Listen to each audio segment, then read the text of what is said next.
CEC VRVD Entertainment presents Scorpio Cinephile with Rick and Blaine. Season 1 Remakes. Episode 9 DOA 1988.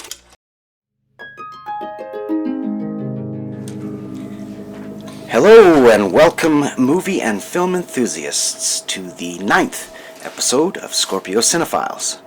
My name is Rick Van Dyke. With me is Blaine Covert. Hi out there.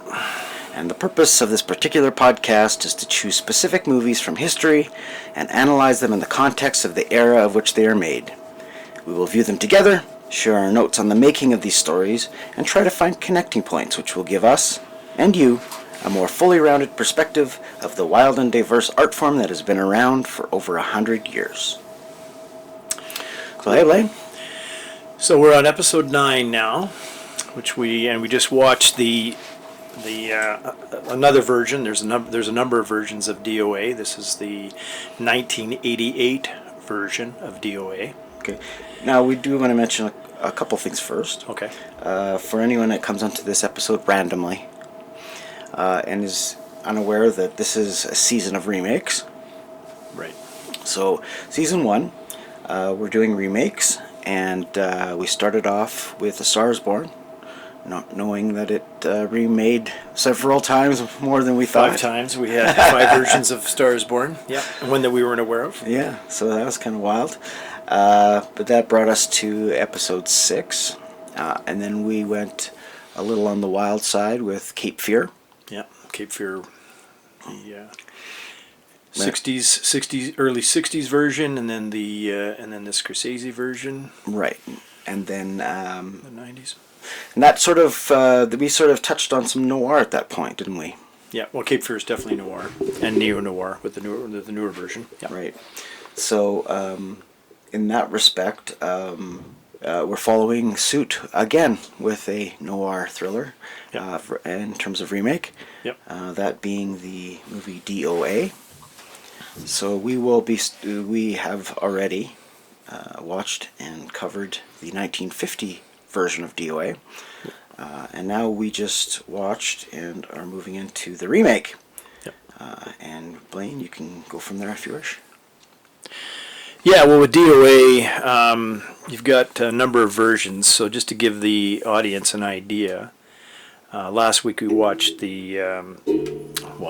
and talked about the 1949 or sometimes 1950. It's kind of they kind of have that. It depends on which which printout you're looking at, or which back of which of the DVD cover. But is it? Why would there be so much confusion as to actual? Well, I've seen it. It really is 1949, but I have seen some things saying 1950. But now, is that anything to do with it being released in different countries? Maybe sometimes movies are released foreign versus domestic, and maybe they only I think consider it valid if it's Yeah, it's possible, or it just could be just an error. I think it's probably more of an error where people just they kind of get stuck in that area. 49, 50, who cares? 20 years difference. They're close enough. It's a new decade, man. It's only one number difference. Exactly. So this one is actually there's like I said, there's a number of versions. So this one is kind of the third in a sense. Oh. Yeah, because you've got your original, which we'll go with the 1949 DOA. 50. Okay. 50. With Edmund O'Brien, which we watched last week, which we talked about. And then there is one that was made in the 60s, 1969, called Color Me Dead. Oh, they didn't use the same title. No, they didn't use the DOA title. But again, like we talked about last episode, is the fact that the copyright wasn't renewed on DOA. So then it's free range. Everybody can just do it. They can remake this as many times as they want, and they're not paying anybody for it. Right. No rights. So then 1988 comes around, which is the version we just watched. That's the third version. Okay. And then you've also got Now there's some people consider Crank 2006 a version of DOA, which I guess it's a similar premise. yeah, it's there. It's definitely the same thing. He's just a little bit different, a little bit But wilder in its that's like presentation. But that's like saying Hunger Games is a remake of Rollerball. Like, I mean, it's similar, but yet I don't think. no, it's... Crank is definitely considered one of the It's considered by as a neo noir version of DOA. Yeah. So the director said that. Well, I guess he Yep, can. that's what they're. Yeah, it's what they say. And then you've got Dead on Arrival, which I think we briefly talked about last time. Which is the most recent one, right? That's the most 2019 or recent. something? 2013 is what I have. Okay. I thought it was 2017, but 2013 is what I've got Okay. written down. And then there is the most recent, which is, I believe, 2022 or 2023, which is back to the original title DOA, which was just made, and it's in black and white. As well. White, monochrome. They kind of went back to old school. I haven't seen that one yet, so that may be And one that's I might be kind of curious to see. And what year is that? Brand new, spanking new. Oh, like Just like, released. So like probably shot in 2022. I don't know if it was released in 2022 or if it's a 2023 release. Are you talking? But again, it's where it is. It's probably streaming or I see. or very limited release in theaters. Okay. Yeah. Yeah. The reason I ask, of course, is that with access to streaming, it would be nice to know where I could see such. I kind of it's kind of one that I was kind of curious to see because I think they've gone back to the original. It does take place. It's a period. It takes place in the 40s, 50s kind of a thing as well. It's a period piece. It's So not. they're It's kind not of- updated like so this they're particular DOA that we just watched. So they're kind of following suit with Guillermo del Toro's remake of Nightmare Nightmare Alley, Alley, yeah, because he kept it. He kept it in the original. but also black and white. Well, he did two versions, so he has it in black and white, but he has a color version as okay. well. So if you saw it in the theater, you could see it in color, but then you have the option on Blu-ray to watch it in color or black and white. Do they give you special glasses so you can see it in black and white? Yeah. So anyway, that was kind of a cool nod to the noir that Guillermo del Toro did, which I thought was kind of neat. Yeah, That's kind of a good way to, because you have the option. You can. And now the interesting thing about this film, do you want to talk a little, or do you want to get right into the aspect that we're talking about, black and white monochrome, and then we can kind of go back to the synopsis, or what would you like to do? Well, let's cover the movie itself, Okay. just for the isolated Okay, viewer. I'll do that, and then what we'll do is we'll talk a bit about something that's kind of an interesting little part of this movie that I kind of found kind of cool, and the director's nod to the noir.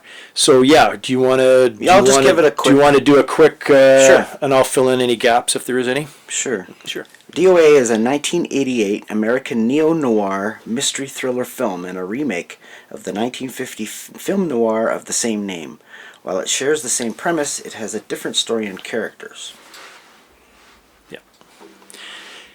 Yeah. Well, That's basic. Yeah, that's your basic. So this one basically, in the original one, you've got Bigelow, who is a he's in a small town. The Edmund O'Brien character, he basically notarizes some paperwork, which unfortunately the certain people don't want him to know about it, and so he gets poisoned, and then he has to try and figure out who The killer is. the killer is. Before he Yeah, dies. again, he's like he's the everyman like us, like that gets caught up in this kind of a situation where a noirish situation where he's he knows he's being killed, but who's the killer? And that's kind of what he had to do in that version. In this particular version, you've got Dennis Quaid playing Dexter Cornell, who is an English professor at a college, right? And now he's gone. It has him. The beginning, he starts out. You're kind of introduced to him. He had a pretty good book a number of years ago. He's in a slump. He's not writing. His books are coming out, but they're crap. And but he's still a teacher. and you're introduced to him, and you're also introduced to one of the students who has apparently handed in a book to him, manuscript that is, and he's got it on his desk, but he doesn't want to read it. He just circles an A, or puts an A, circles it, and okay. Well, he shares the information with. He shares the somebody information else. with Daniel Stern, who is another, prof at the Hal Petersham, pardon me, at the University College, and yeah, they kind of talk a bit about it. They have a drink, and then he carries on to the evening, meeting up with his wife, they're getting a divorce. So he's not having a great day either, and then of course he goes out partying. He meets up with one of his students, played by Meg Ryan. And we're talking a young Meg Ryan young, she's high school student. Well, I don't know if she was old enough to be or young enough to be in high school, but at least over 18, we were told. Very important, which is important because even there's the sequence where he kind of wakes up. So then they go party. They party all night. They drink. He wakes up the next morning. Of course, kind of funnily enough, we were just talking about the fact that he's the prof and she's a student, and he's a bit worried, like, oh my God, what did I do? But he's still got his clothing on, and then a little while later, they part ways. Get it on. Well, they know not yet. Give it time. Relax. We'll get there. Anyway, he doesn't. Then he starts feeling ill, right? So then he goes to the medical part of the facility, and one of his doctors there. I guess they probably have a doctor, for their staff and such. She does tests on him and finds that he's been poisoned with radium chloride in this particular.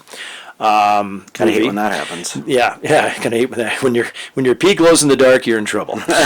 And so then, of course, he's in the same situation as the original character. That now he's being murdered, but who and why and what's going on here? He's got to figure it out. So then it's his. Trying to figure this out. He ends up going straight to the first person he goes to see is Meg Ryan, because that's the individual that he was out the night before, trying to figure out how did I get poisoned, because I was, this is not some simple poison. This is a pretty, specific poison that's pretty hard to come by, right? So anyway, then he does something kind of cool, which he puts crazy glue in his hand and then grabs her wrist, and he's now glued to her. And then they kind of go out. Once again, you gotta hate when that happens. Hate when that happens. It's and they go trying to figure out who's poisoned him, right? Oh, and I guess I missed a part there too. Sorry, where he initially goes to his wife's house. Oh yes. To find out, and then she's not doing so well. She's dead. She's been killed now, unfortunately. So she's another piece of the puzzle, and now the killer's there, but he hits him on the head and he collapses, and then of course the police arrive and they think that he's involved, and then he does a little trick escape with the doctor and a needle, and then she pretends like he's still holding her hostage, but he skips out the back way, and then he goes to Meg Ryan's place, and then of course they go out trying to figure this all out, and there's a lot of different individuals. You've got we'll get into the cast. We'll talk about the cast, but anyway, and then it begins with him. Would you say at the beginning? It does begin with him entering into the police station. Same as the original, and saying that, I'm here to report a murder, and whose murder is that? My murder. Same kind of thing. And it's all shot in black and white, monochrome, which is kind of cool, right? So it's all black and white, but then when it transitions to him at the college telling the story, then it's in color. Yeah. And then when it comes back from the story, you go through the whole thing with all the different, you get all the different characters, the different, possible poisoners, killers, and then at the end, when everything's completed, it ends up going back to black and white again. And in this particular version, in the original version, he keels over and dies. In this version, he walks down a hallway, and and then basically there's kind of a light at the end of the hallway. It's a bit arty, It's ambiguous, but anyway. but I mean, he's dying anyways. He's gonna die. There's no two ways about that. He's gonna die, and then of course he just basically, as he walks further down the hallway, he fades, and then the light kind of brightens, so it's like he's walking into the light. Which anyway, but. Yeah. I still say they should have shown him like almost the end of it, because it's this long tracking shot of him walking down the school hallway or whatever, the light at the end. I think that the reward for the audience should be like you're watching the credits, and then at some point he'll like trip and completely do a face dive and then croak right there. Yeah. But you gotta right? You gotta wait for the whole credits to get that. Yeah. Yeah, that's anyway, so that's, in a nutshell, that's basically the synopsis of this. I really thought that it was kind of a brilliant choice in regards to the switch from monochrome to color, and by that I mean it achieves twofold purpose. The first, obviously, is you're giving a huge nod to noir history, which was predominantly black and white. Yeah. Right. So without having to commit to doing the whole entire movie in black and white, you can say, "Oh, nod to black and white," and that's your thing. But what's interesting is that it's usually a black and white will signify a flashback, and color would be for contemporary. But in this particular instance, I'll bet you dollars to donuts, the studio said, "No, we're not going to go black and white," because it was the '80s. Yeah. Oh, yeah. Even though we had Rumblefish, but it bombed. Right. We have to do color, and they said, okay, well, here's the compromise. Instead of going from color to black and white, maybe black and white to color. Yeah, I think they're paying homage. The directing team, which I think they're kind of, again, doing a send up to the noir, but also, I think you've also got this as he dies, or as he becoming closer to death, it becomes black and white. Well, yeah, I mean that's what I mean. Yeah. It's a twofold purpose. One is like an acknowledgement or tribute, and the other is to show that life has left, and he's basically fading out. Right, all the colors fading out. Yeah. Well, I think, and the directing team, in this particular one was Rocky Morton and Annabelle Jankel, who had become famous for making Max Headroom, which was a big, 80s. Let's step back for a 80s moment and talk about that then. Because, I mean, this is an 80s project, and Max Headroom was huge in the 80s. Well, yeah, I mean, it's a 80s icon character, right? It was had a very impactful social, for a brief period of time anyways, popularity in the zeitgeist. So that'd be an interesting place to start, because from what I remember about Max Headroom it was like an experimental film that kind of took off and then became a spokesperson for a commercial and then ended up being a movie. Yeah. Or a TV series, sorry. TV series, yeah. TV series, exactly.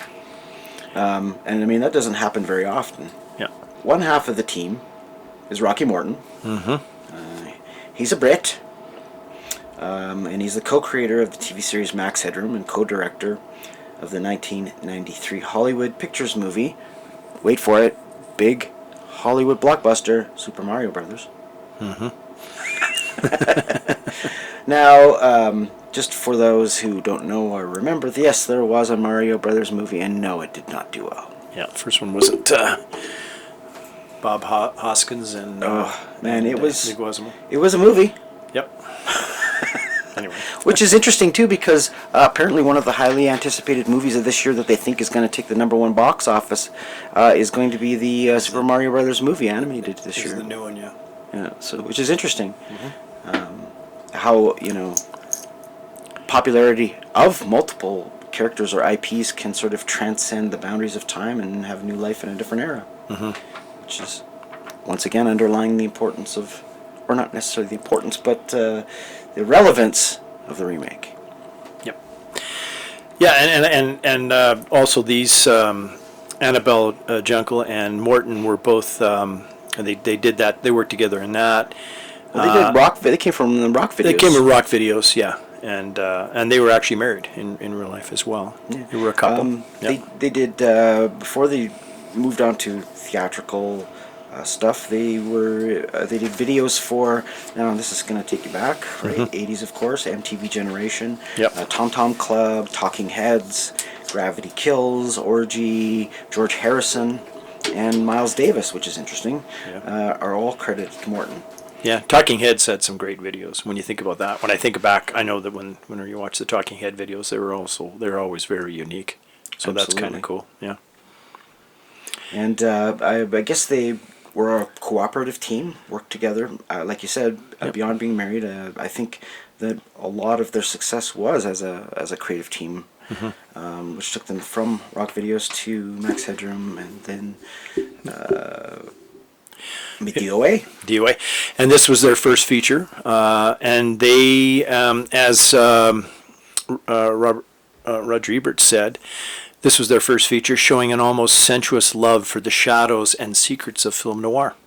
Oh man, I'll tell you, the cinematography in this thing Yeah. is so strikingly impressionistic, if I want to say that, that it really can see the influence on Sin City. Yeah.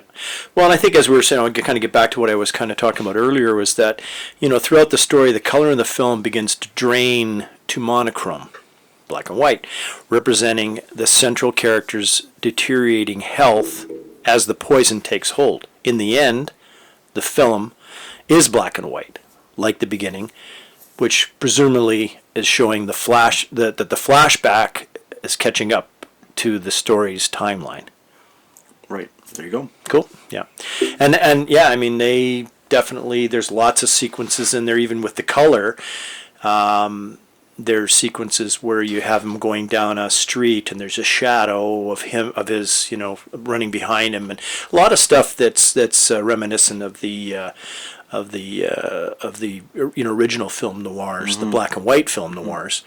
And yeah, they definitely, I think they definitely must have had some appreciation, those two folks, absolutely, on this movie, and you can kind of see it in a lot of sequences. Well, for sure. I mean, noirs. Some of the noir visual trademarks are things where the lighting isn't just flat and straightforward. There's beyond the heavy shadow. I mean, which can be predominant in horror films and whatnot as well. But I think the thing that makes the noir have its specific flavor in terms of visual flair is shooting light through things like plain glass windows with water passing through them, things like water from the pool casting upwards, things like through the blinds, right? And you always get the water draining down. Well, and then you talk about blinds. There's a good example, because in this particular film there was a couple of sequences where the characters are in front of blinds, so it has that old school look to it. Absolutely. And yeah, and then even in his his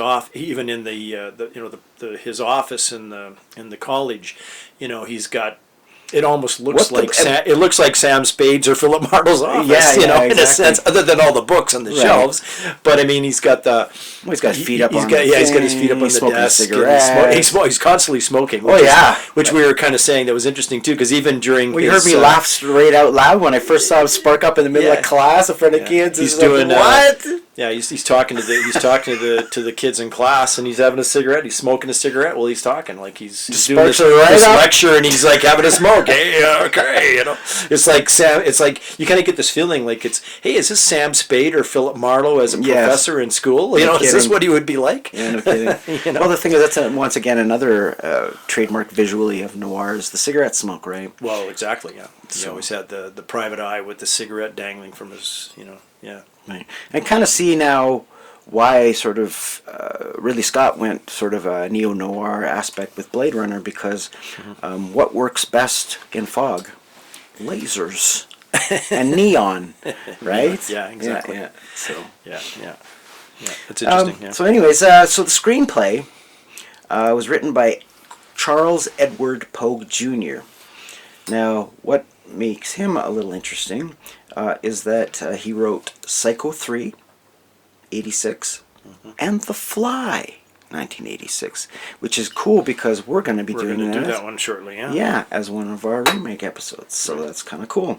He also wrote Dragonheart, And Dragonheart was one of those movies that just kind of like came unannounced out of the corner. You know what I mean? Even though it had a significant budget and stuff, I don't think anybody expected anything of it, because I think fantasy in general at that time was kind of a dead duck, right? I mean, Willow did okay, but really, you know, like Conan had come and gone, and Yeah. at the heart of sort of like the fantasy films were.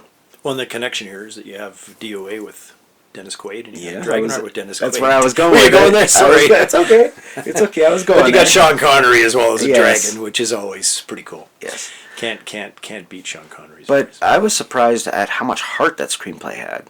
Yeah. Like really, it's a story of a talking dragon and a knight who wanted to kill him, but now pretends to kill him. Yeah.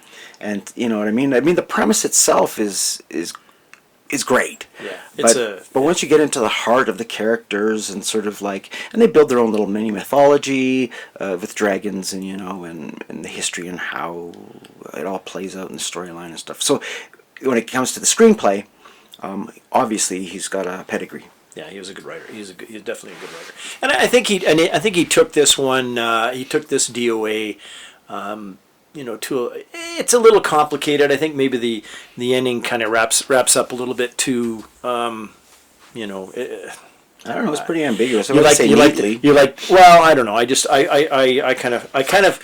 Okay, I'm going to tell you what Roger Ebert said, and then All right. you can tell me what you think. Let's discuss this about. Okay, the ending. Roger, Now what- that we're on to the ending. Okay, Roger, what do you got to say? Roger from the. So he says, everything is settled in the ending that seems contrived and is the most weakest link in the film.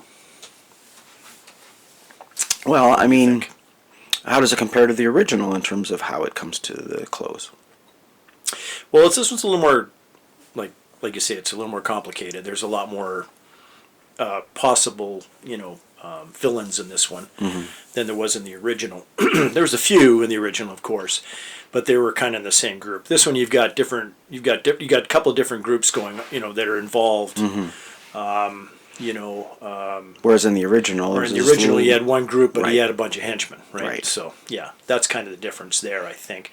But this is kind of fun in the sense that to me, I don't entirely disagree with, I don't entirely agree with Roger Ebert, but I don't, but I don't disagree, because I think that basically this one, I like the fact that you had the character, you had Dexter Cornell go in this direction of the villains, which in this sense he thought was the Everybody?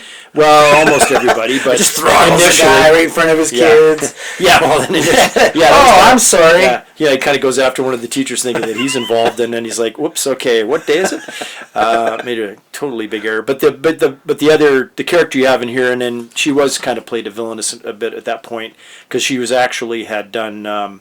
We talked about it, I think, at one point, maybe when we talked about Bob Mitchum, was Pharaoh My Lovely. And that's Charlotte Rampling as Miss Fitzwaring. Now she's kind of it's an interesting red herring, because you're going down that path, and then she's got this sort of villainous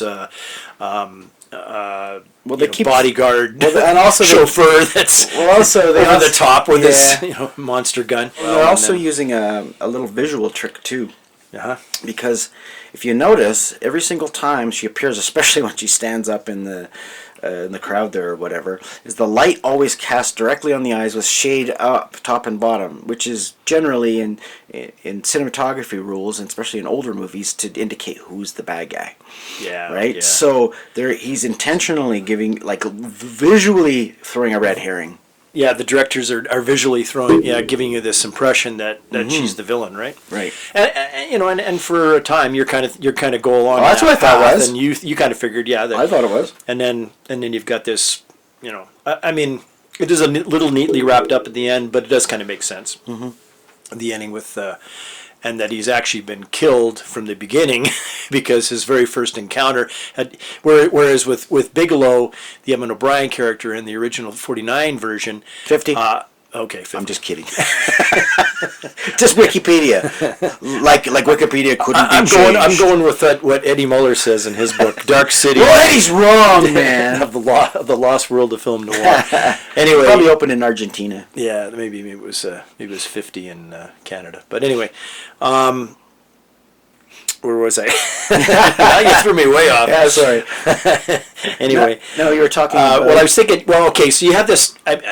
I mean, the interesting thing is that you've got Daniel Stern, of course, as Hal Petersham has again, he finds this manuscript from this student who commits suicide at the beginning. I don't know if we mentioned that. He commits, Not just any manuscript. The greatest novel but the ever greatest written, novel ever apparently. written. But he's committed suicide out of the window, and or did he commit suicide? No, because the great team of detectives, which is played by well, we know one of them is Brian James, of course, who's if you have any character actor that predominated in every 80s movie, that's the guy who was in Blade Runner as well. We were just talking about Blade Runner. And said no, he was dragged across the roof and tossed off the roof, so it's not a suicide. Yeah. So, by the way, any advice if you're going to throw someone off the roof? Yeah. Just yell, "Oops, I tripped," before you push them over. Or pick them up. Don't let them drag their heels on the ground. So anyway, at the end, he's now found this book that this kid's written, and he's trying to clean up everything that the book, and that's why he kills his wife, because she's got the manuscript that he left to her, or had in his briefcase. It was left at her house, his ex-wife, pardon me. Mm-hmm. And but he's killed him already. He never. Mm-hmm. But the funny thing at the end, and of course, Dexter laughs, or Dennis Quaid laughs about it, is the fact that he's been killed over something that he didn't even know about, because he never read this manuscript. No, anyway, even though he put an A on it, he never read it. And he thought he had, and he had poisoned him, and then he had told him, "I haven't read it," and then and then Stern's like, "Holy fuck! Like, I just killed the guy. I didn't really need to kill him, right?" Which is kind of an interesting connection to the original, because you've got Bigelow, signing off and some paperwork, but he did, I do hundreds of notarizations, and this one stupid notarization that I did just happens to be kills me. Yeah, yeah, exactly. So anyway.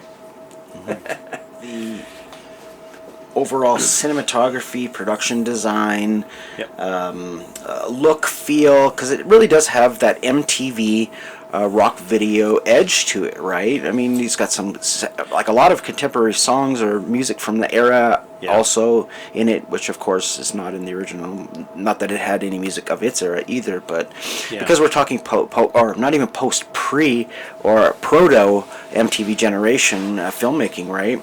And you think of all the directors that came out of that: Ridley Scott, Russell Mulcahy, right? They all came up from this rock video background, this MTV genesis, if you will. Yeah.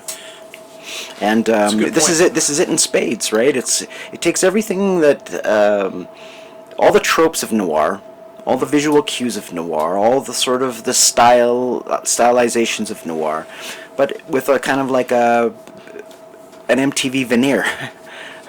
You know what I mean? Like it really speaks of its era. Yeah, like I say, I mean, it has that. It has the noirish look, but it also, and originally I've seen this. I haven't watched this movie for a number of years. I think the last time I probably saw it would have been in the theater in '88. Well, I saw it on VHS. Did you watch it on a VHS? Okay. When it came out, so who knows when that was. A long time ago as well, so that would have been around 89 or 90, or maybe a little later if you caught it a little later. Mm-hmm. But I remember when I saw this the first time, and I was I wasn't into noir as much as I am the last 10 or 15 years. But I did like classic noir, and I did have the original DOA at that time. I had watched it, and I wasn't that fond of this movie initially when I saw it. And now when I watch it again, probably because the '80s are far behind us and it's kind of nostalgic in a sense, I sort of when I watched it today. I kind of liked it a little bit more than I did the first time around. Now, do you think that was... Maybe that's because of that. Do you think it was because it felt too contemporary? Like, as a remake, it just seemed like, at the time, it was just almost 80s cliche, you know what I mean? I don't know. I just remember that. I just recall that I wasn't that Impressed. keen on the movie or impressed in the movie the first time that I did see it. And watching it the second time, sometimes you need to watch a movie a second time. There's lots of situations or occasions where you watch a movie a second time and you have a different opinion on it, right? Well, and that's kind of maybe. Well, you want to hear something crazy? Uh-huh.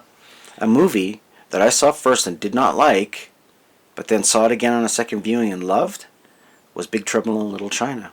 There you go. Now, the interesting thing of that is because Wow. the way that they advertised it and the way I thought the movie was going to play out was different than what actually appeared in the movie.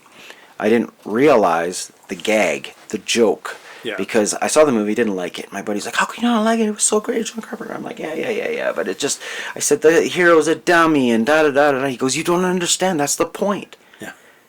Jack Burton is not the main character. He's the sidekick. Yeah. And all of a sudden, all these tumblers in my head went click, click, click, click, click, click, ding! And I was like, He's the Gabby Hayes from oh! Guild Westerns. He's I watched it again and went, I get it. This is brilliant. So there you go, eh? Yeah, exactly. Perfect example. That's kind of funny because Carpenter always does the westerns, and I think that's kind of that's my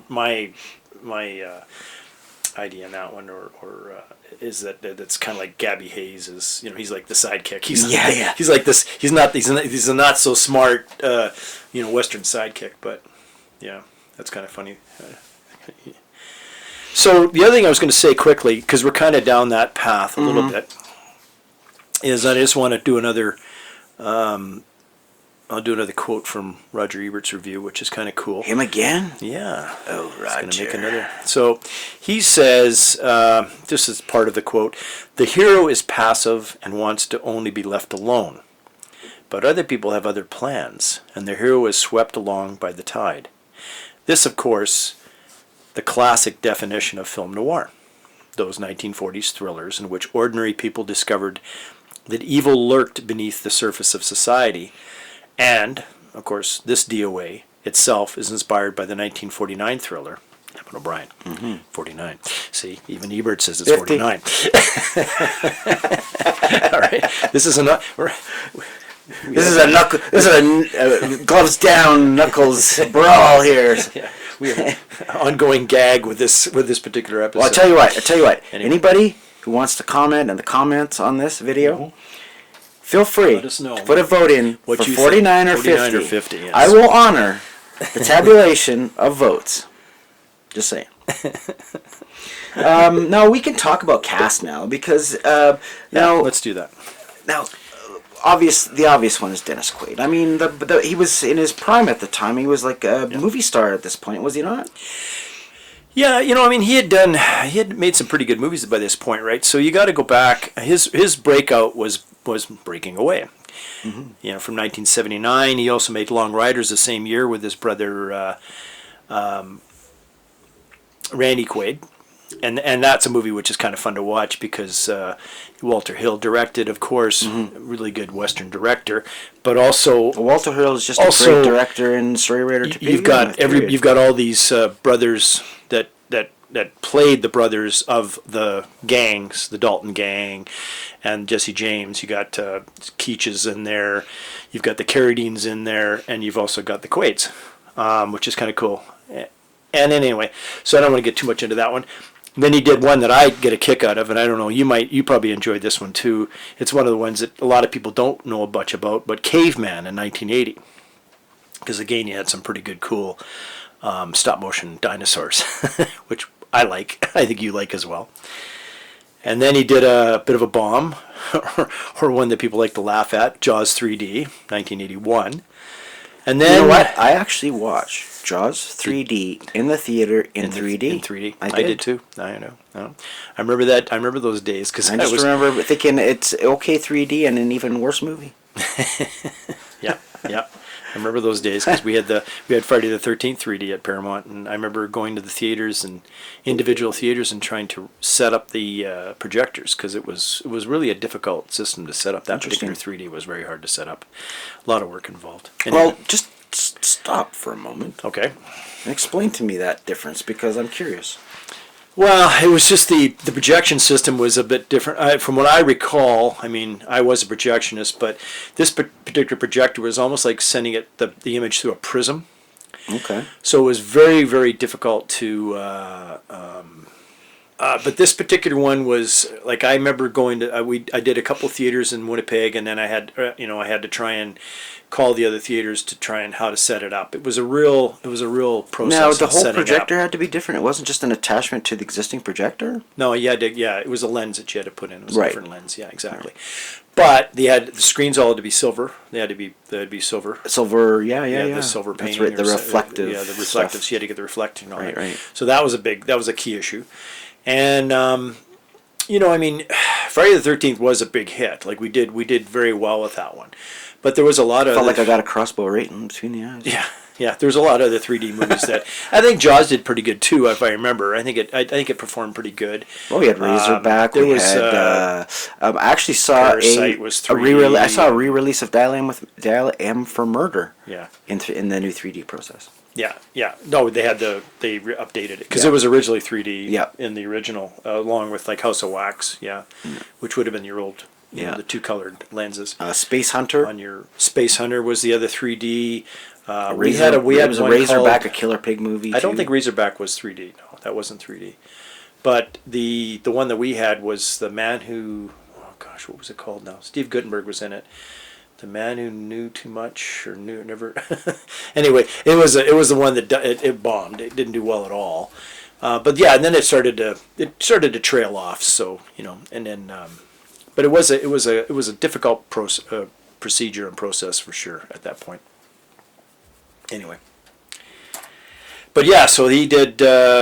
So where are we at now? So Yeah, sorry to go off with track. yeah, there that's for a little cool. I bit. mean, that's I kind of fun. It was fun talking about 3D, and that's kind of an interesting one thing that I can talk a bit about because I did have the experience of actually being in the theater trying to set this. Well, thing that's up. the thing, Because right? I was in the audience with my glasses, and the projectionist is doing, Mm-hmm. and he's focusing, and I'm looking. And, man, it was like a 3 or 4 person Wow. deal to try. How, to how get- long would it take once you brought Oh, the it was equipment like- in? And did you bring the equipment with you when you came? No, they was all set up. Was But shipped? we went out. Oh no, they were shipped to the theaters earlier, Okay. of course, and but the projectionists had to kind of, they had to kind of, it was a new process for them to learn, of course. Which is And, weird because they had everyone to, thinks of 3D as being old-fashioned, and then they bring it back in the 80s, and then Yeah. it's something new. But it was a new process, yeah, different process for sure, and it was a bitch to try and set up for sure. I know I had I was in the theater with a bunch of people when we're looking at this thing, trying to focus it and get it right, and then because we had screenings, we had radio screenings for the opening of it, and we wanted to make sure it was in tip-top, perfect form when we ran it, of course, right? So Right. yeah, it was one of those things. Anyway, so then he did.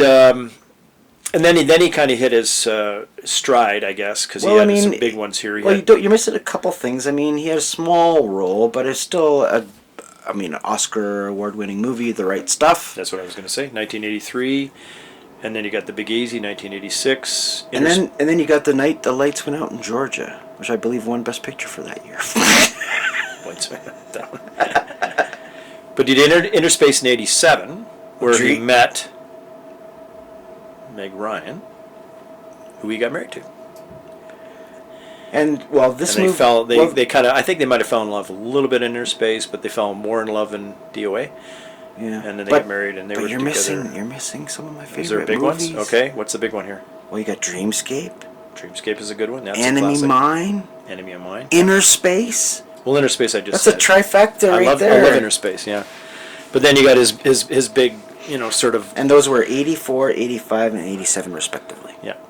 And in 89, you had Great Balls of Fire. Yes. Jerry G. Lewis. Well, wasn't he? He was not. Did he win for Best Actor? He got a nomination, though. I'm sure. Nominated, but he didn't win. Right. Yeah. It was a good performance. And then your favorite movie, one of your favorite movies, Dragonheart, 1996, and then another one I like. Well, was not kinda- my favorite movie. Well, not one of your favorite, but you one of my like favorite it. dragon movies, though. One of your favorite dragon movies? Okay. in the dragon category, Dragonheart. And the winner is 1996. And then one that I really like with him is Frequency. That's one of my favorite little movies. I think it's kind of fun, Anyway. well, one But thing. he's still busy. He's making lots of movies. Oh, for sure. Done Well, a lot of here's stuff lately. Here's an interesting bit of trivia. I bet maybe you knew. I don't know if you know. Mm-hmm. But when he went all full method actor for Wyatt Earp, He wanted to have a very skeletal feature, like a tuberculosis-ridden Doc Holliday character he was portraying. Yeah. So he actually lost so much weight for the role that he ended up getting anorexia Oh gosh. brought on by it, because he lost 40 pounds for the role. And he was also, well, I guess probably recovering from a cocaine addiction simultaneously. Probably didn't help, but he managed to keep Yeah. on going. Get a. I forgot about the Kevin Costner White Earp. Yeah, it's kind of gets it's a pretty good movie. Like it's well done, but it kind of gets overshadowed It's by really Tombstone. long. And I think Tombstone's a little bit better in my books anyway, as the Western of White Earp and that. You know. Well, in 'Cause my that's a storyline. oh, but- for sure. Well, in my Makes opinion, Tombstone is like the rock star version of the story. The Wyatt Earp is more like the documentary Yeah, version of the story. that's a good way to put it. Yeah, I agree. So, but remake of The Parent Trap, Oh yeah. right? Later on, you mean, Which is interesting if you want to talk about remakes for a moment in terms of Disney stuff, because that was originally a Disney film, wasn't it? Haley Mills. Yeah, Right. played both roles. Yeah. So, what have they done in terms of remakes? Not the animated stuff to live action, because that's you can The list- ones make a where list of its own. yeah, we won't talk about the making the live action remakes of the animated movies. No, I don't I think don't. Disney's had too much luck there, have they? I just think it's like one of those Critically? things where you find something that once you have the golden goose, you just keep, Well, they just milk pulling it. eggs and just hoping for the best. They milk it pretty good. Yeah. Anyway. Formula, right? Yep. So while we're on the cast, let's talk about Meg Ryan. Sydney Fuller. Meg Ryan plays Sydney Fuller, Okay. right? Yep. So what was her big movie? What was her big breakout? Do you think? What was this one, wasn't it? 1986 with Top Gun, which she kind of shows up in the new Top Gun Maverick in flashbacks. But anyway, yeah, that was her. That was probably her big breakout role. Well, Goose was dead. Spoiler alert. Another spoiler, yeah. And then she did Inner Space with Quaid, which I think they fell in love with. And then she did a lot of real good romantic comedies, which our wives, our girlfriends like. Well, did you know that she was on the CBS soap opera As the World Turns in 1982? Yeah, before she. Yeah. Before she big, yeah. Exactly. Yeah. Well, there's a lot of the actors run soap operas or TV shows for sure. Well, if you think about it, as a working actor, if you were offered a role on something that shoots and airs daily, guaranteed income for as long as your character exists, or a movie where you'll go to work for 3 weeks and then you got to look for work again. It's a paycheck every week. That's TV series. That's why TV series are good. I mean, you get a TV series like you get people like Tom Selleck, and he did Magnum for all those years, and Well, now he's- he's on Blue Bloods. Well, And I Blue mean, Bloods is and how it's- many seasons? It's got to be like 13? yeah. Yeah, I mean, And it's a great show though too. it still holds up pretty good. I mean, you always think it's going to be a little less every season, but there's one or two episodes you watch and you go, wow, yeah, that's definitely still well written material, right? Well, it's one of those shows that just you think it's going to jump the shark, and it just seems to continuously have good content. Yeah, no, there's always some surprises. I'm there for surprised sure. that show hasn't gotten as much more praise than it has, because I think the performances are fantastic. I think it's I think it's Tom Selleck's best role. I think he's fabulous in it. Yeah, absolutely. I agree 100%. And it's a series that I didn't really learn about until only a few years back, right? Oh, really? Yeah, I came late to it. Yeah, started watching. Yeah, we caught it early on. I think it was into the second or third season, and then because of the wonderful reruns, we were able to backtrack and catch from the beginning, and then watch it through. But yeah, great show. Yeah, no, I like it. Yeah. So anyway, like I said, all of our ladies love all of Meg Ryan's romantic comedies, like When Harry Met Sally. And Well, yeah, she got a 89. Golden Globe nomination Globe for that. one. Yeah. Sleepless in Seattle in '93. You've Got Mail in 1998. Well, Sleepless in Seattle was huge. Yeah, and one of my late wife's favorite movies was Kate and Leopold, Yes, with Hugh Jackman. Hugh Jackman, yeah, a wonderful movie. A lot of very romantic and a real pleasant. It's a film I could watch a few times. I thought I really like it. Yeah, Yeah. So, well, yeah, the thing she is, said and that's due to the magic of Hugh Jackman. he's a yeah, Like he's very seriously, I mean, he's very natural. the guy, man for sure. is just like, I hate him. I do. The guy can sing, he can dance, he can play comedy, he can do serious, he can be a bad guy, good He guy. could bulk up and be Wolverine. I know. Go on a diet. Okay, and he's not young, and he's starting to. He still looks like he's 25 years old. I know. Body. I know. It's ridiculous. But a phenomenally talented fellow. And you got to admit, I mean, anytime they have a romantic comedy, it's only as good as the players. If there's no chemistry between I mean, you can't necessarily say these days male and female lead, but let's just say romantic interests within a romantic comedy. Yeah. There has to be chemistry between the two, otherwise it just feels fake and artificial. You know what I mean? And when that chemistry is there, when the sparks do take off, you as an audience member may not even realize it, but you feel it, and it just, sometimes a romantic comedy, just that little spark can give it that much of a push into box office. People don't even know why they like it so much, but it's just that little something extra that happens. Yeah. For example, in DOA, Yep. Meg Ryan, You had a Dennis you had a Quaid. relationship that worked that went further than just the movie, right? Well, how many years were they married? I think they were married about 10 or 11 years. Yeah. Which is a long time in Hollywood. I guess I could say it's a long time in Hollywood for sure. Yeah.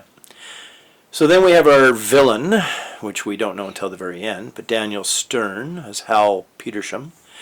Now he actually worked with Quaid on a breakout movie, their breakout movie really, which was Breaking Away.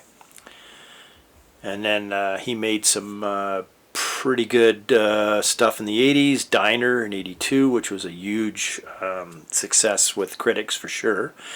One of my favorite movies, Blue Thunder from 83, with Roy Scheider. So then he did a kind of a good horror film, which I know you probably have watched and I've watched, called Chud from 84. Hold on. Cannibalistic Humanoids, Underground Dwellers. Yes, you got it. Nailed it. First time. Bada bing. Awesome. And then an early Tim Burton short that he made called Frankenweenie, 1984. This is the original Frankenweenie, not the new, animated one, but this is the original, which was kind of fun. He plays the father. And then, of course, City Slickers, which was huge, 1991. We can't forget Home Alone. Well, I was just going to say, in 1990, just the year before, was probably his most famous role, and then the sequel as well, Home Alone. Well, it's funny too because Again? Is it Home Alone Again? What's the Home sequel? Alone Sorry. 2, Home Alone Lost in New York. Oh, Lost in New York. Okay, Yeah. sorry. Anyway. That in itself is kind of funny if you think about it. I mean, you talk about character actors, Yeah. right? You've got Joe Pesci, right? And you got Daniel Stern, Yep. both, playing the doofuses, Dumb and Dumber. but both are known dramatic actors. Yeah, no, it's true when you think about it. Right? They're actually came, like if you look at Diner. Like, it wasn't like it was Abbott Costello. You weren't expecting comedy per se, yeah. right? Or any of the Scorsese's that Pesci made. Of Oh, course, for sure. Entirely different. Yeah. What, are you making fun of me? You think I'm kind of some kind of comedian?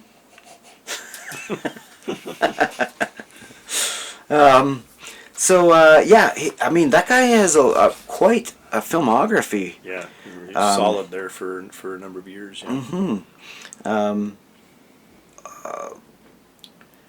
Okay, let's go through it. Breaking Away, Starting Over, Small Circle of Friends, Stardust Memories, One Trick Pony, It's My Turn. I mean, it just goes on and on and on and on and on. Yeah. Like, I'm not sure what Yeah, I his just total highlighted a credits couple are. of the big ones, but yeah, I mean, he's got a hell of a repertoire for sure. Yeah. And very much a mainstay of 80s movies, right? Like, he was always the brother or the sidekick brother, or cop, or father. Yeah, exactly. Yeah. a great secondary character actor. So then you've got the maybe the second villain, but the red herring villain, which would be Charlotte It's Rampling. like- There's actually a real cult film that she was really early in that a lot of people don't know about, which is Vanishing Point, which is a pretty cool movie. You've never It's a seen great it. movie. Awesome movie, 1971. Then she made And that was also a remake as well, was it not? No, Vanishing Point was, they did remake, well, yeah, that was the original, and they did remake Vanishing Point, but the new Vanishing Point, yeah, I don't know, it doesn't even come I'm close just to talking since we're in It's the one of season of remakes. Yeah, we're in remakes, so yeah, they did, yeah, no. You gotta remake Vanishing Point because it's a classic, of course. Anytime there's a classic involved, people want to remake it. And then she did Night Porter in 1974, pardon me, which She was which in is A kind Hard of Day's Night, my friend. yeah, well, 1964. yeah, 64. But probably, I would assume that role was non-credited. Well, I mean, probably one of the Screaming Girls. Yeah. And then one that I kind of like, but a lot of people don't. I'm not sure what you think about it. Is Zardoz '74 with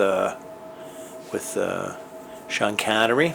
I've Ponytail? never been able to sit through without falling asleep. You can't do that one, eh? Okay. Well, I'm not saying it's bad because I have not seen the entire thing, the full thing in its can't get into it? entirety. okay.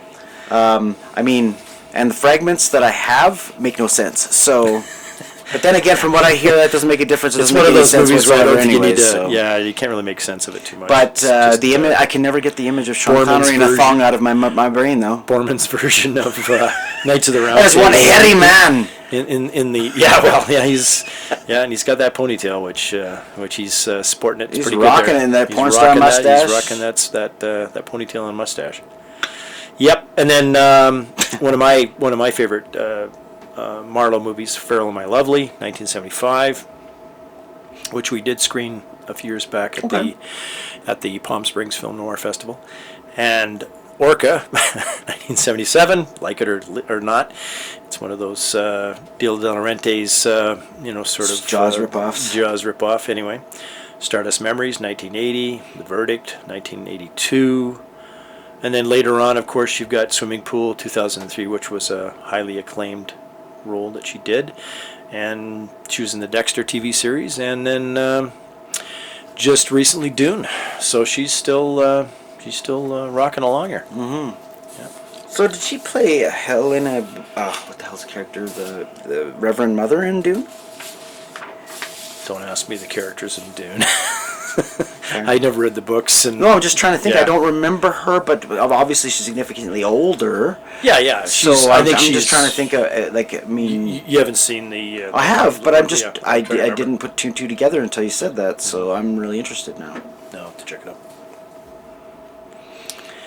And then we've got there's interesting characters. The one here, now a very small role, of course, because he gets killed off or dies early, is Robert Knepper. Do you sound the K? I'm not too sure. Sorry if I've screwed your name up, sir. As Nicholas Lang, who's the writer of the book, the manuscript, which actually, in a sense, is. What was the thing I was going to say? Well, the catalyst of the story. Well, it's kind of you got a couple. This is the kind of funny thing about this one. You got the movie's got a MacGuffin, which is not just one thing, but the film utilizes two central MacGuffins, according to Variety, because they suggest these were the unpublished fictional novel manuscript and the identity of the person who lethally poisoned Professor Dexter Cornell. So that's kind of a good way to look at it. So anyway, he's the writer student, and he's gone on to be kind of he's made a career out of being a villain. No, he played late. but he played the genius kid that was Yeah, killed. he played Nicholas Lang, who ends up. Yeah, I mean they think it's a suicide, but he definitely gets tossed off. Well, I'm sure I heard him yell, "Oops, I tripped." Oops, I tripped on the way down. Oops, I tripped. Boonk. Okay. Yeah. Anyway, he did Renegades, which is a pretty which 89, and then also with the co-star from there, Young Guns 2, 1990, Hostage 2005, Villain Again with Bruce Willis. Transporter 3, another villain, 2008. Plays a heavier villain in Hunger Games, Mockingbird, Part 1 and 2. So what you're saying, he's He's made a career of being a villain, yeah. He's cast. And Jack Reacher in 2016 as a villain, of course. Yeah. So he's been typecast. He's been typecast as a villain, but he's making a living off of it, so. Interesting. Yeah. Now the other guy you've got is Brian James, which I All kinda get a right. kick out of. Let's talk about Brian James. Let's 'cause talk about this Detective legend. Ulmer. And we're going to go back, and I'm going to talk a little later, but we're going to, after we finish the cast, I'm going to talk about the names of the characters, because that's kind of fun. Anyway, so Now, tell me Brian- about Brian James. Well, first off, if you were anywhere or watched any movie, If you watched any sometimes movie. even television of the 80s, yeah. Brian James was there. Yeah. Sometimes he's in the back, sometimes he's in the front, sometimes he's speaking, sometimes he's not, but he's always seems to be there. Even Blade Runner, for a very, like, almost a, if you want to call it a cameo, if you can. Like, I mean, it's such a short. Yeah, he's got that whole, that first, the first interview Well, he's session. the first replicant killed, right? Yeah, he's the first replicant. But then he also, so he started off his career, his breakout movie was with Chuck Bronson in Hard Times, 1975. And he did. Then he was with Mark Hamill, Corvette Summer, 1978. Corvette Summer. Corvette Summer. Do you remember that movie? I remember it so well because I was a kid and I I loved. loved Star Wars. I loved Kiss, and I loved Corvettes. Had to watch it. Yeah.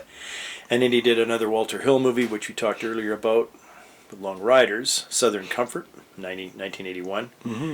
Now was Southern Comfort, was that was a coincidence that it had a similar sort of killer hillbilly idea as Deliverance, or was a because few it was years similar? later. Like, what years of, if you compared the two, are they farly apart? Yeah, they're quite far apart. Yeah, for Are they? sure. Yeah. But I think Southern Comfort is based. Yeah, he's kind of like a hillbilly. Yeah, that they get involved with in the bayou.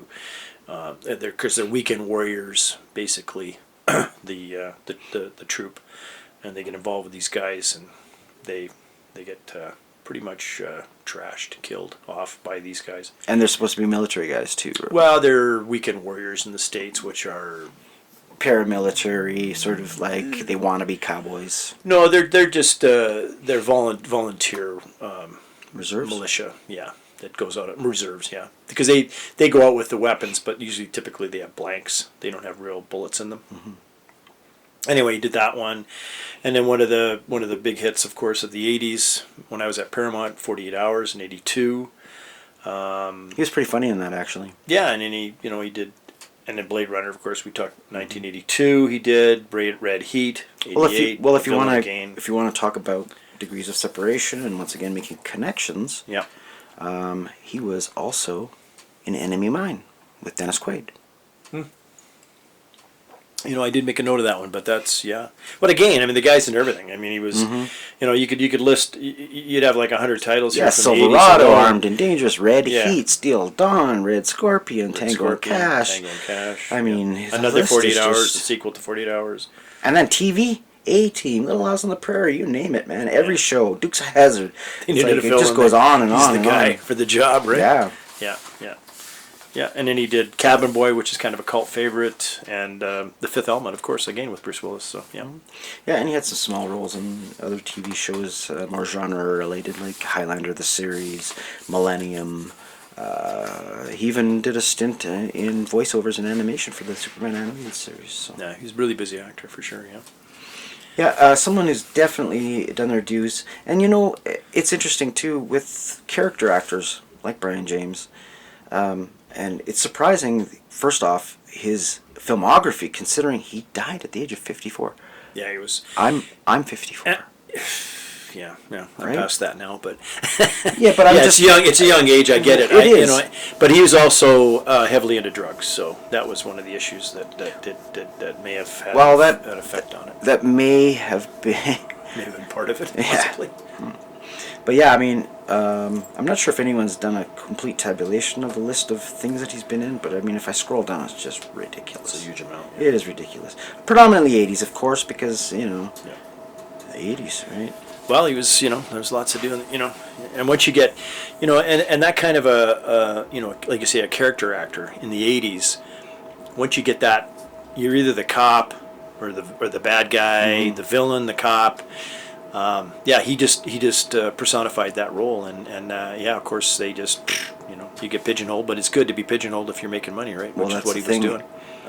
It's like Jeremy Irons. Jeremy Someone Irons. asked him. They said, why would you do such a movie? It's a really bad movie. I mean, you're an Oscar-winning actor. Like why would you do it? And he says, the money, paycheck. Yeah, you get a paycheck. Yeah. If you're Well, not a successful actor is a working actor. Well, it's interesting too with character actors, because you look at some character actors and they were making. If you're working as much as often as a guy like Brian James, what's your paychecks? Like what's your yearly salary when you add it all together? It's got to be pretty damn good, right? It's got to be as good as some. You're big not making actors. minimum wage. Let's just put it that way. No, you're doing all right. Yeah, for sure. Yeah, yeah. So the other actress, now I'll let you talk about her. Not in as another unfortunately individual that gets killed off pretty early is Gail Cornell, which is Jane Katzmark. Did I say that right? As I know her, Yeah, you tell us. It's one of your favorite shows, right?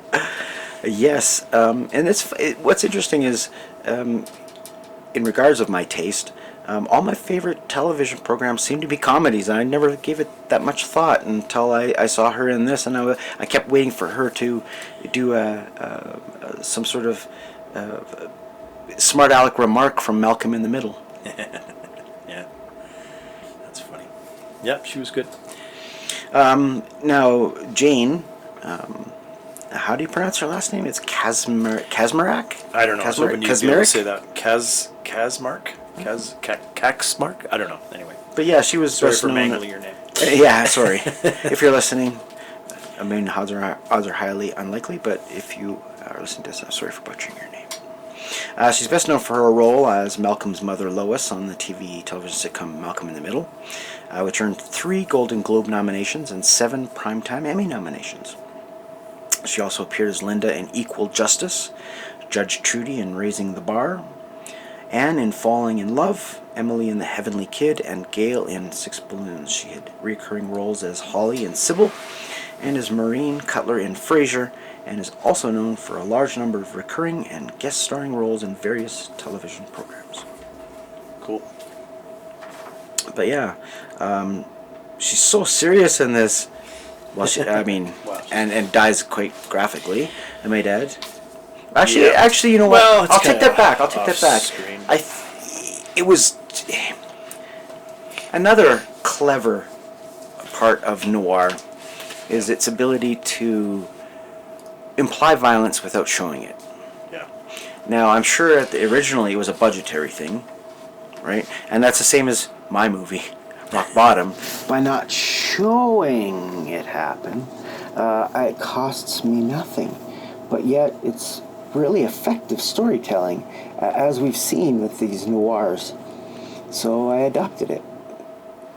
What was the lead in? Oh, we're talking about the performance of his wife. Yeah, and you were saying that. Oh, I think you were talking about why she violence. was how she got killed off, right? Because that was all kind of done. It was kind of cool because he had this weird door. He had this door, Glass door. Yeah, kind of a glass. Yeah, almost like stained glass kind French of door, almost. French door, but weird kind of stained glass stuff. Yeah, where you could kind of see things through it, and he was kind of seeing the silhouette of her body being dragged, or or if she was dead at that point, but by being dragged, and then he had to break the door in to get in there.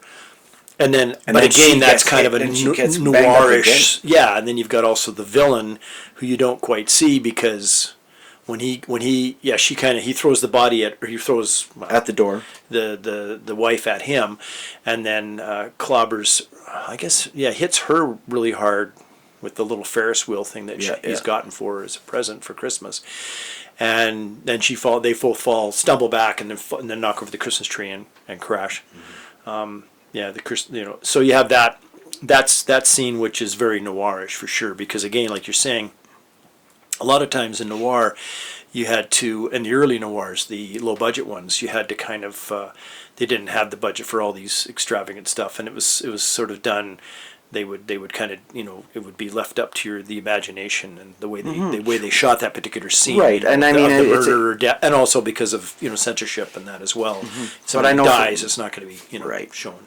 But I know for myself personally, having done a crime movie, Rock Bottom, that I had to imply violence the same way because I I don't know any stuntmen. I couldn't afford stuntmen.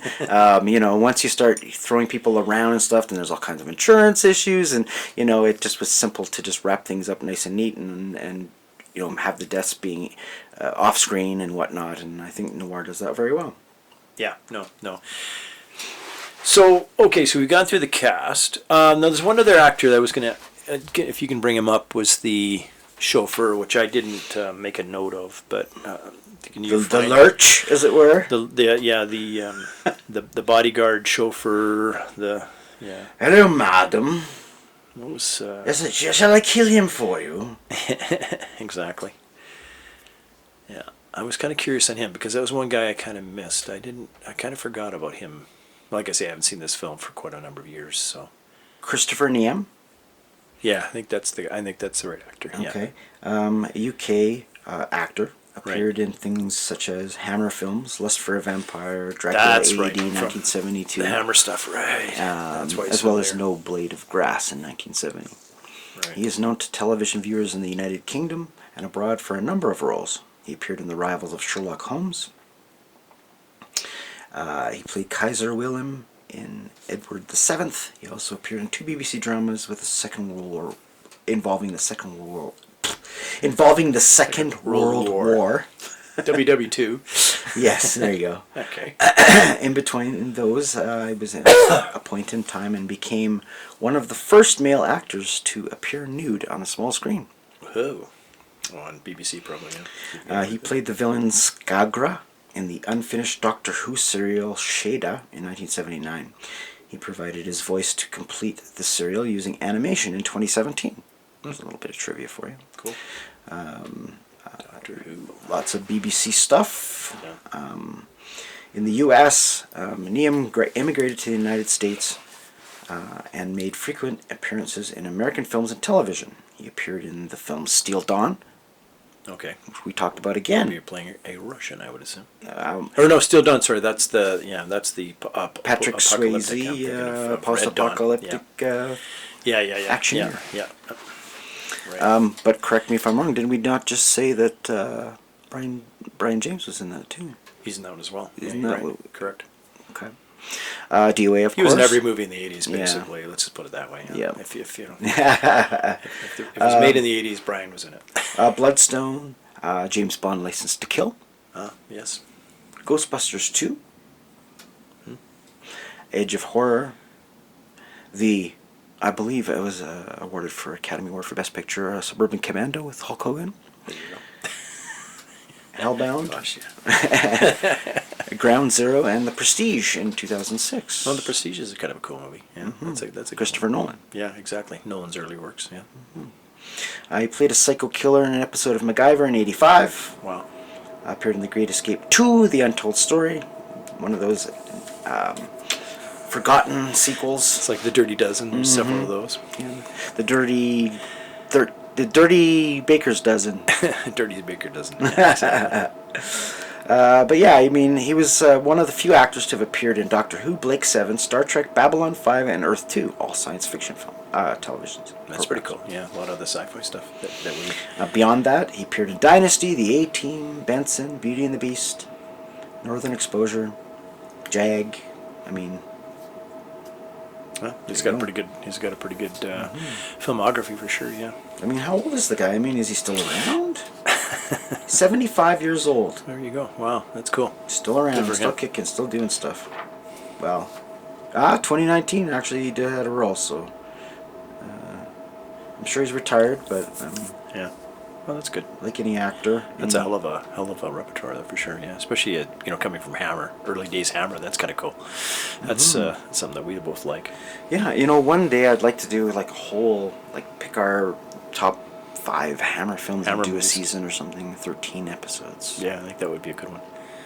My favorite Hammer film, just because we're going random and off topic, is Captain Kronos Vampire. It is Captain Kronos Vampire Hunter, Okay. yes. I know you're waiting for me to fill in the blank because I know that you like Captain Kronos Vampire Hunter. Love that movie. Which is a cool movie for sure. Which, by the way, I was able to obtain through Scorpio Video. Wonderful, wonderful movie. Yes, good movie. So now I'm going to talk a little bit about the the characters' names in the cast, Okay. which has got some an angle for the film noir fans All out right. there. So, okay, you've got your dead student, your who took a header off of the roof. His name is Nick Lang. Okay, so let's look at his name. Combining those, his name is, you're combining two of the most famous directors to work in film noir, Nicholas Ray There you go. and Fritz Lang. There you go. One of the policemen, Brian James. There you go. can't get Can't get away from Brian. and everything in the 80s. Yeah, his surname is Ulmer, a reference to another famous film director, Edgar G. Ulmer, who made Detour, which is a really low budget but a classic film noir. It's found an audience over the years. The heroine is surnamed Fuller, very likely a reference to Samuel Fuller, another B film director. Now, the name of our hero, now this is I'm going to talk a little more about this, is Dexter Cornell. Now, I would think that this draws from Not two... to be confused with Corn Julio. Cornell. I am Juan Julio. I need Okay, so, TV for my bunghole.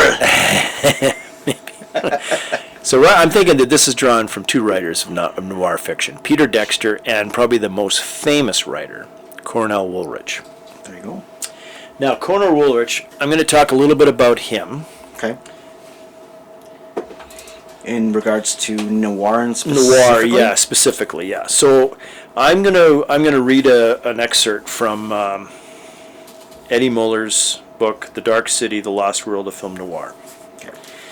About and this is a guy that always comes up when we do the Film Noir Festival, and Eddie loves to talk about him.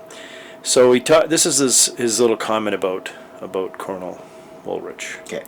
Dramas of twisted coincidence were to most viewers and creators nothing more than diversions. For overly sensitive souls, they were the modern equivalent of consigning Christians to the lion's den. Life or death as entertainment, thumbs up or down. If one man was the bard of Blind Alley, it was Cornell Woolrich. The preeminent scribe of noir suspense, Woolrich sampled success in the 20s when two of his early novels gained notoriety. But Easy Street turned into Rough Road during the Depression. Woolrich retooled his craft as a penny wonder, pumping out stories for the pulps. Sales of these stories to movies, radio, and television would make him the most financially rewarded pulp author ever. It was meaningless to Woolrich, who lived like a pauper and toted his own booze in a paper bag to the few literary feats he'd attend. All I was trying to do was cheat death, he said, is how he described his writing. No amount of cash can buy that safe passage. Anyway, so that gives you a bit, and he's a very Knowledgeable. Eddie Muller knows his film noir. He's the president of the Film Noir Foundation, and Woolrich is one of these guys that, he did a lot. He wrote a lot of stuff, and a lot of his books became, famous noir films. Now, what school was this movie supposed to take place in? Because, I don't know, it looked to me like a five-star resort or a palace for the queen. Like, that's some school. Yeah, well, those California schools, they got lots of money. I don't know. Apparently. I don't know, like, marble pillars, like, Yeah. I don't know. Where did they shoot that, I wonder? Well, and they have the La Brea tar pits. Of course, you got the whole sequence where the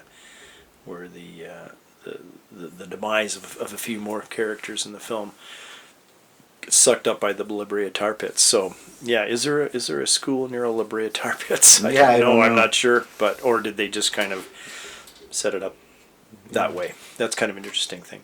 Well, we kind of talked a bit about that with with the last movie, which the original DOA, which has a lot of those landmark, Moments. parts. Well, landmarks of because they shot everything pretty much on location. Yeah. And they have the Bradbury Building and things like that, and those are kind of things that they've always had in noir, especially the stuff that was done in L.A.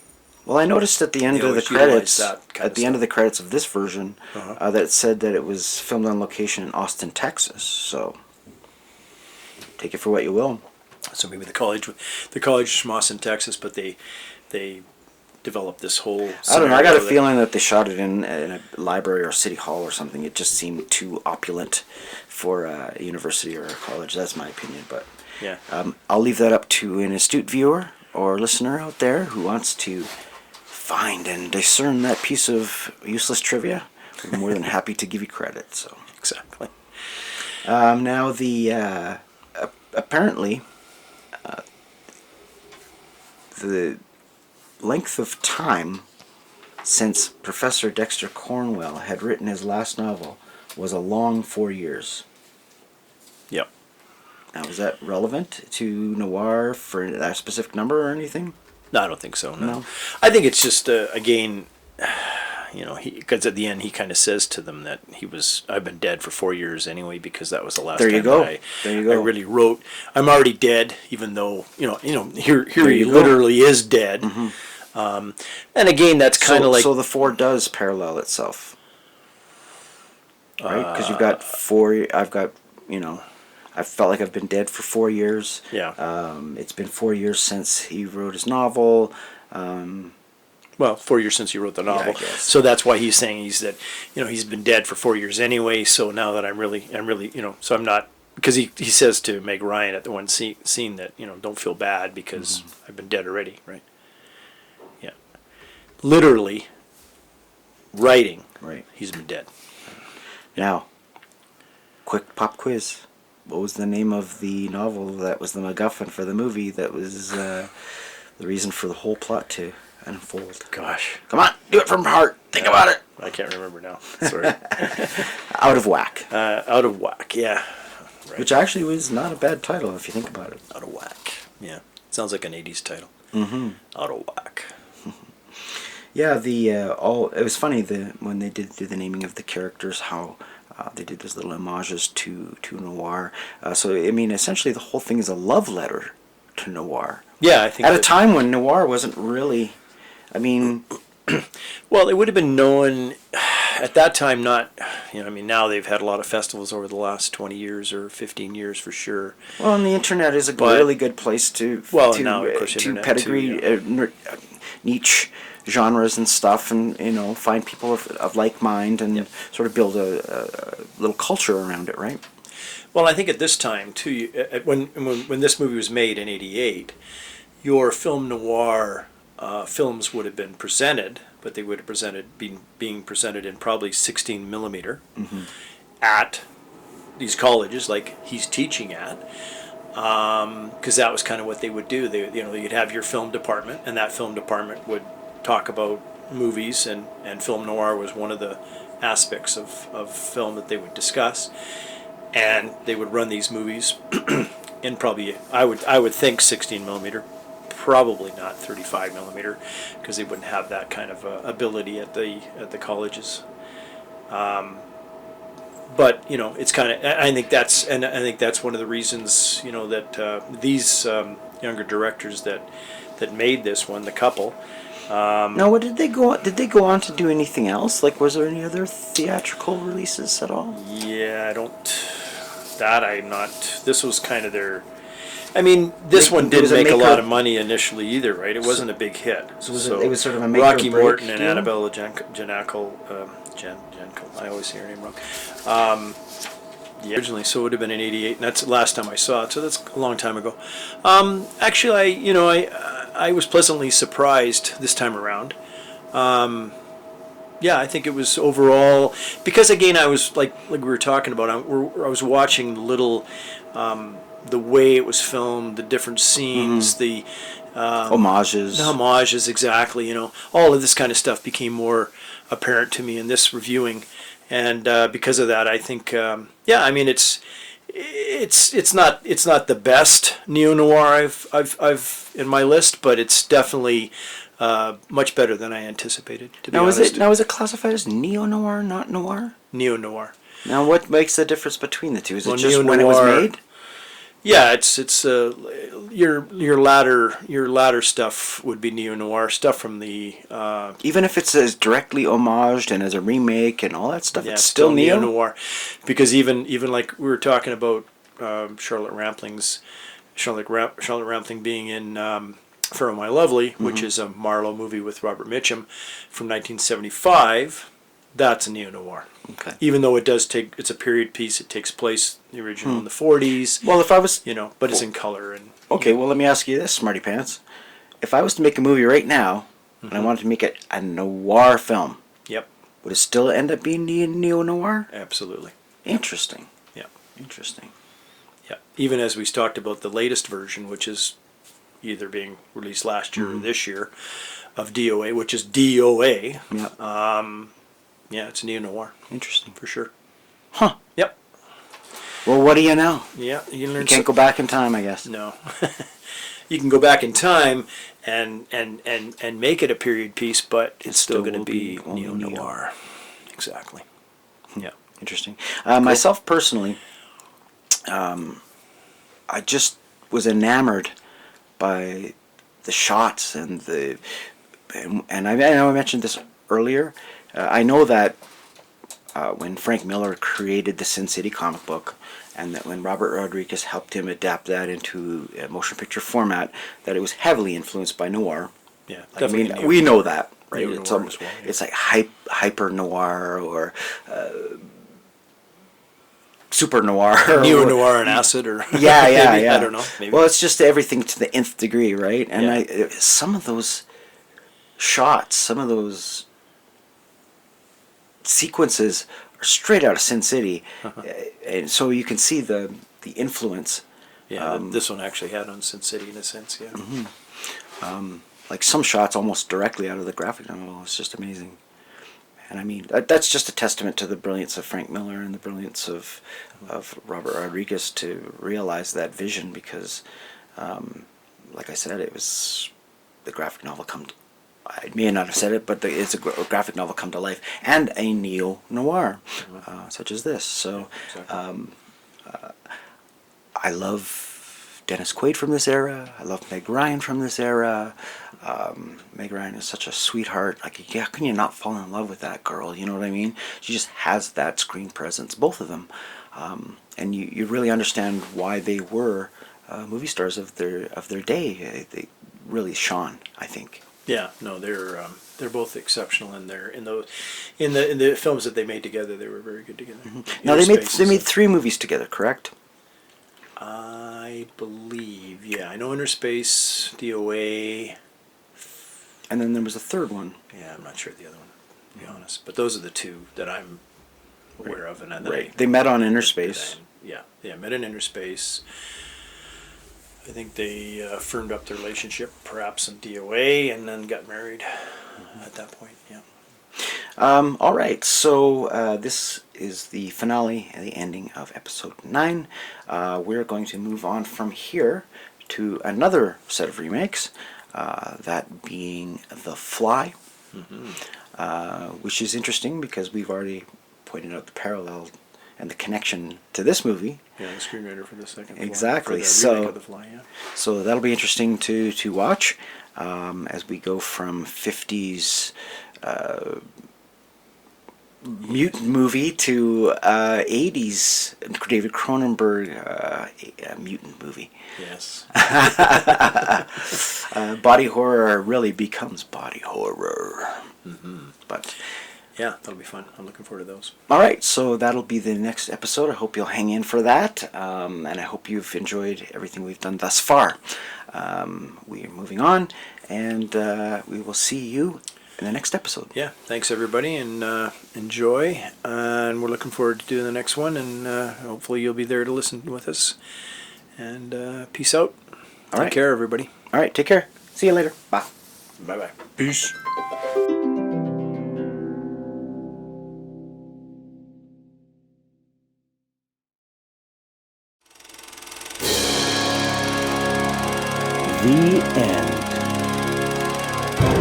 of this episode.